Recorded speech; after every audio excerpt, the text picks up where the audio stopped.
Salut, moi c'est Pierre.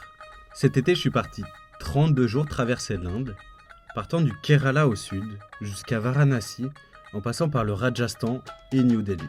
Dans le dernier épisode, je t'emmenais avec moi découvrir le chaos ambiant de New Delhi et les magnifiques villes du Rajasthan.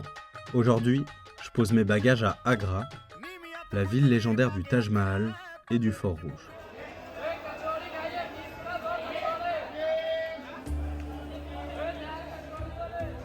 En arrivant à Agra, le plan c'était de visiter le Taj Mahal le vendredi matin à 5-6 heures du matin au lever du soleil. Mais pas de chance, c'est fermé le vendredi et ça j'avoue que j'avais pas prévu du tout. Le vendredi en gros c'est le jour où les fidèles musulmans peuvent accéder à la mosquée pour aller prier. Du coup, on est allé le visiter directement en arrivant donc le jeudi en fin de journée malgré une météo pas ouf du tout.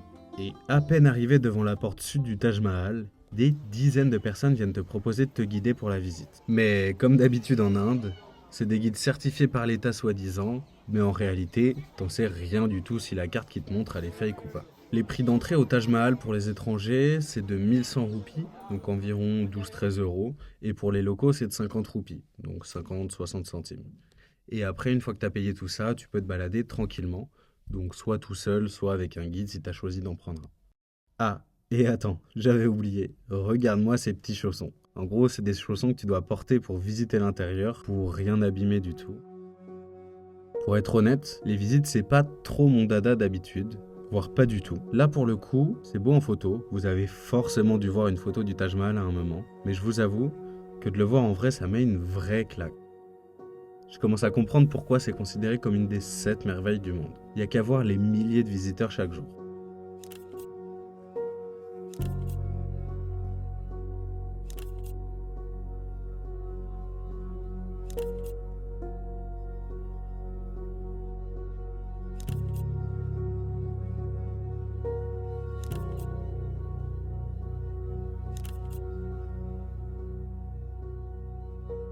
Construit entre 1631 et 1648, le Taj Mahal c'est un monument emblématique d'Agra, commandé par l'empereur moghol Shah Jahan en hommage à son épouse. C'est un mausolée de marbre blanc, célèbre pour tous ses motifs détaillés et l'harmonie de son design que tu pourras voir.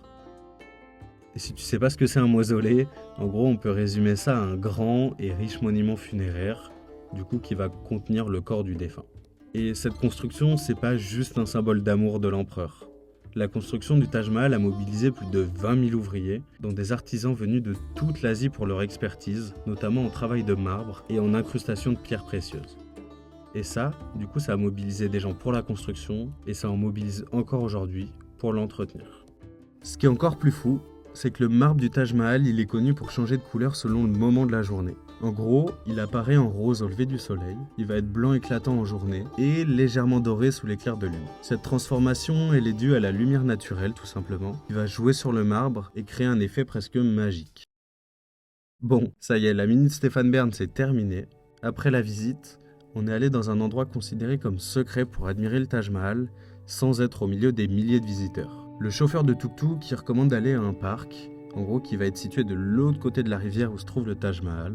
Le parc était payant, donc ce qu'on a fait tout simplement c'est de se garer devant, laisser le tuk-tuk et tu pars à pied dans les champs à droite, t'as une vue imprenable sur le Taj Mahal, et ça, tout seul.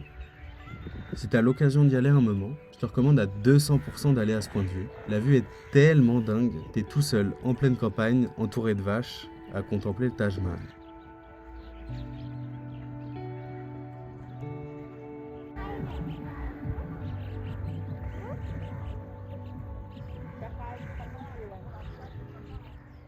Après ça, rebelote, j'ai eu le droit à la visite classique de l'usine de production de pierres précieuses. C'est sympa, mais tu te sens un peu pris au piège à l'intérieur. C'est pas hyper agréable. Encore un endroit où le tuk-tuk il est commissionné, mais en vrai, c'est le jeu.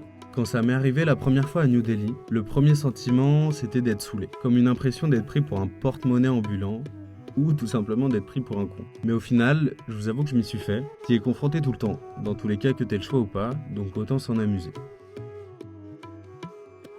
Le lendemain, c'était cette fois-ci la visite du fort d'Agra. Situé à quelques kilomètres du Taj Mahal, c'est un immense complexe de palais, de mosquées, de jardins, qui était avant la résidence de l'empereur Akbar et de ses successeurs. Le fort, en vrai, c'est comme une petite ville en elle-même, construite en grès rouge et en marbre. C'est ici que Shah Jahan, du coup la personne dont je vous ai parlé qui a construit le Taj Mahal, a été emprisonné ensuite par son propre fils. On dit qu'il aurait passé ses derniers jours dans une tour avec vue sur le Taj Mahal, contemplant son œuvre de loin.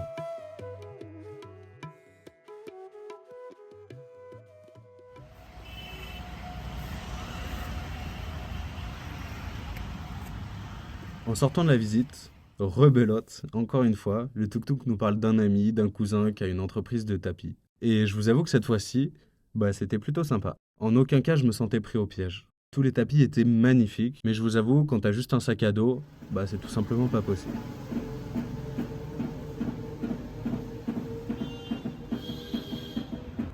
Pour finir la journée en beauté, on termine avec un de mes plats préférés ici en Inde, le thali. C'est genre le plat idéal pour moi qui veut souvent goûter à tout. Là, t'as pas du tout à réfléchir. Hop, t'as plusieurs plats en un seul. Le thali, généralement, c'est un plat qui va être composé de lentilles, du coup de dal, de plein de curry de légumes, de chapati et de riz. Et globalement, tu peux en trouver pour 100, 200, 300 roupies grand maximum. Voilà pour la visite d'Agra. Maintenant, c'est parti pour un trajet de nuit en train vers la ville sacrée de Varanasi. Je vous avoue que je commence à être habitué des trajets de train en Inde. C'est parfois hyper pratique de voyager la nuit, mais il y a un truc qui peut vite être relou, très relou même, et que tu contrôles pas du tout, les gens autour de toi.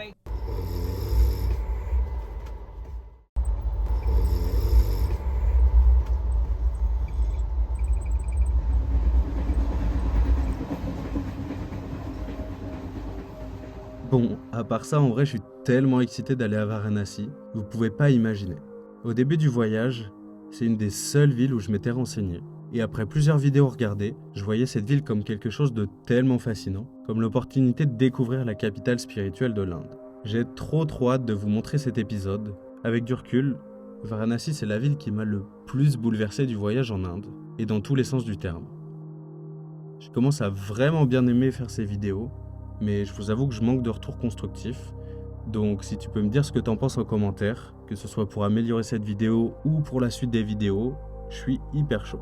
Merci d'avance, salut!